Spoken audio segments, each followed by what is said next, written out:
విరిగిపోతూ ఉంటాయి. విరిగిపోవడం కాదు కానీ ఇలా స్ప్రింగ్ ఇలా లేచిపోతుంది. ఏమంటారు వీటిని, స్ప్రింగ్ వెళ్ళిపోవడం జరుగుతుంది. స్ప్రింగ్ ఇలా బయటకు రావడం. వీటిని మనం ఎలా చేయాలో నేర్చుకుందాం.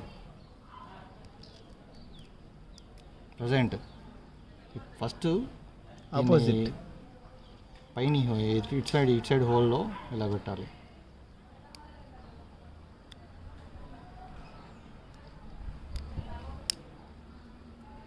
తర్వాత